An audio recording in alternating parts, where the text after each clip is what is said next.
Thank you. Thank you everyone for coming to this version of a TED Talk. Let me start out first of all by telling you what a TED Talk is. It's basically just talking or discussing about an idea that needs to be spread or needs to be discussed at the very least. The idea I want to talk about today is one that the government recently came out with. Let me start out by telling you a story.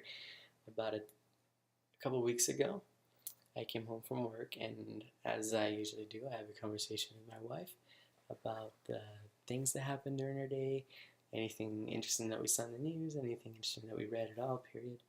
And she brought up the point. She tells me, "Hey, did you hear about that thing the government did?" And I asked her, "What are you talking about?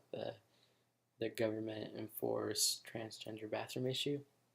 And she says, "Yeah, that's the one. What do you think about it?"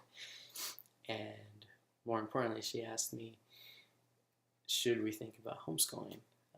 We have a 2-year-old daughter right now who we're going to start looking into preschools in the near future. So that's definitely something that we needed to talk about. Right away, I asked her what her concerns were, because if I learned anything from my short stint being married, is that even when you don't agree with a woman, you should at least listen to her. Her concerns were twofold. The first one being perverts, and the second one being the way that this would potentially influence a child towards choosing a lifestyle. Let me talk about the first one. I feel like there's always going to be perverts. There's already perverts right now. And one way or another, if a pervert wants to do a perverted thing, he's going to do it. So does it really matter? So right off the bat, I strike that one out. The second one, the influencing, is one that I want to get a little more in depth. But first of all, I don't think the government should be enforcing anything upon anyone. I don't even understand why this isn't even a conversation that's going on. I don't understand why the government had to come out and put out a mandate telling everyone, hey, from now on, every child, K through 12, really anyone is what it comes down to, can go into any bathroom and they are protected by the law in regards to that. I thought this is America. I thought we had freedom. And I feel like this infringes a little upon that. And then there's also the issue of parents worrying. I feel like no matter all the social stigmas that will be overcome as we go throughout, parents will always worry about their kids. And more so now, especially for dads with daughters, that that at any time a guy can walk into a bathroom that your daughter's in, and simply by claiming the transgender card, he's going to be allowed and no one can kick him out and no one can do anything about it. And he's the one that's protected by the law at that point, not my daughter.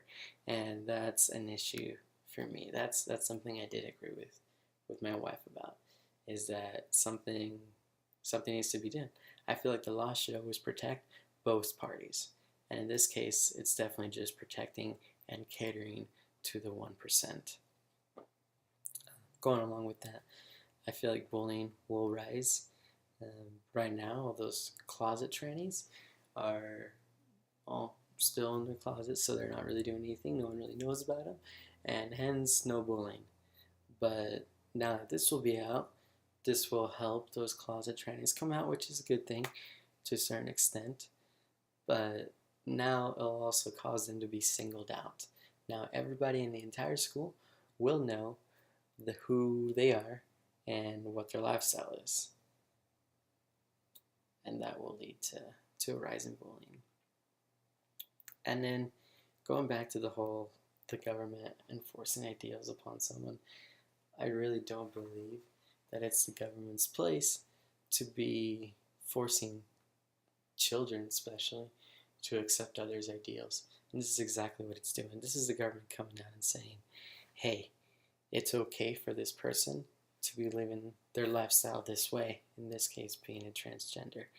And you have to accept them because we said so. It's essentially what that whole letter is saying all throughout. And again, I believe we as a country are better than that.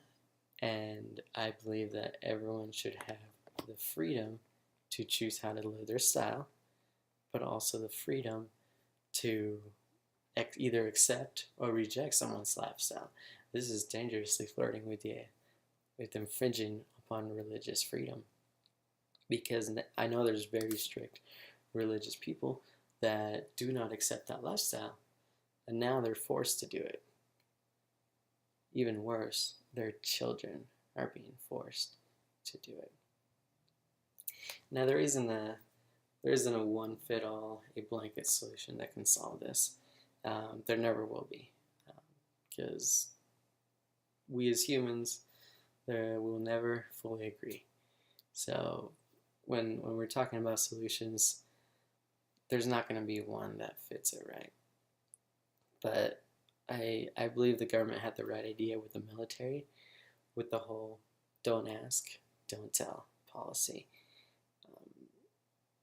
That's, I believe, perfect. Like, don't go around telling people how you're living your lifestyle. And then to these people, don't go around asking how they're living their lifestyle. Simply respect everyone. Love one another, right? Freedom should be respected equally. That's really what it comes down to at the end of the day. And this is definitely one-sided. It is 100% catering to the 1%. And that's something that I do not agree with. Going back to the conversation with my wife, I told her no, I don't believe in homeschooling, simply because I believe there's valuable social lessons learned in school. And even if my daughter has to grow up with the possibility of perverts going in the bathroom or other transgender individuals forcing their lifestyle upon her, I believe that at the end of the day, it's good for her. It'll build a character, and all we can do as parents is teach correct principles and allow them to cover themselves. Thank you all. I appreciate your time, and thank you for listening.